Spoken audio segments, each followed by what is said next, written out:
Un yakuza est un personnage faisant partie de l'un des syndicats du crime organisé japonais. Vous en avez sûrement entendu parler ça et là, aux infos, dans des films ou des jeux vidéo. Il serait même la plus grande organisation de crime organisé du monde, selon le Guinness Book des records. Mais comme toute mafia digne de ce nom, les yakuza ont forcément une origine. Parce que sinon ce serait trop simple, deux hypothèses sont avancées. Celle supportée par les yakuza eux-mêmes les relie à des ligues de défense organisées par des gens du peuple, les Machi-Yako.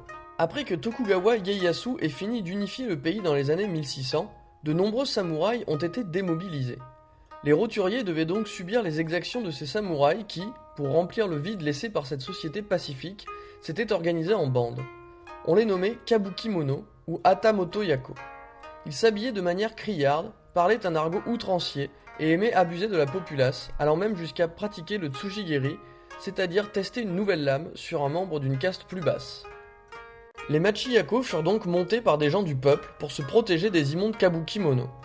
Bien qu'ils disaient défendre les opprimés, ces organisations en profitaient pour défendre surtout leurs propres intérêts, et n'hésitaient pas eux non plus à commettre pillage et brigandage pour vivre.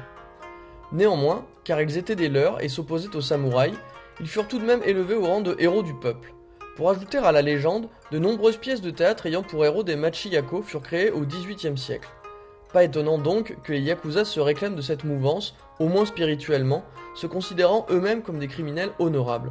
Dans les faits pourtant, il semble compliqué de faire la liaison entre yakuza et Machi-Yako, car ces bandes, tout comme celles des Kabukimono, furent démantelées par le shogunat à la fin du XVIIe siècle, celui-ci commençant à craindre leur puissance.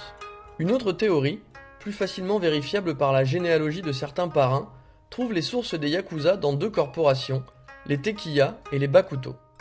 Les Tekiya étaient des marchands itinérants qui déployaient leur étal de marché en marché pour vendre leurs camelotes.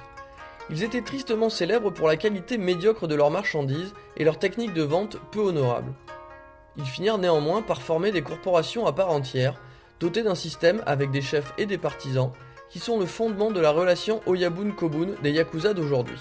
Ces corporations protégeaient leurs membres, mais géraient aussi les emplacements des éventaires sur les marchés dépendants de leur territoire et demandaient aux commerçants des loyers de protection.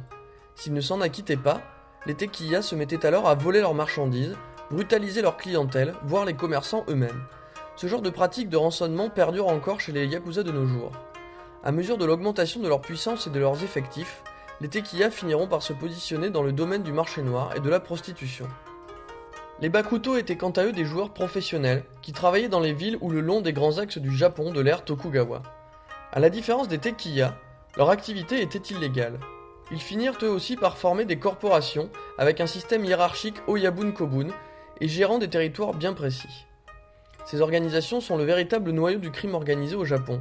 C'est aux Bakuto que les yakuza doivent la pratique quasi systématique de l'irezumi, le tatouage couvrant une grande partie du corps, voire tout le corps, ainsi que le yubitsume, l'ablation de la phalange supérieure du petit doigt en cas de faute n'entraînant ni l'expulsion ni la mort.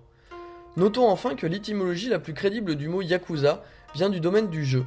Elle désigne l'addition de 8, 9 et 3, yatsu, ku et san, une combinaison perdante dans le jeu de l'Oicho Kabu, un parent proche du baccarat.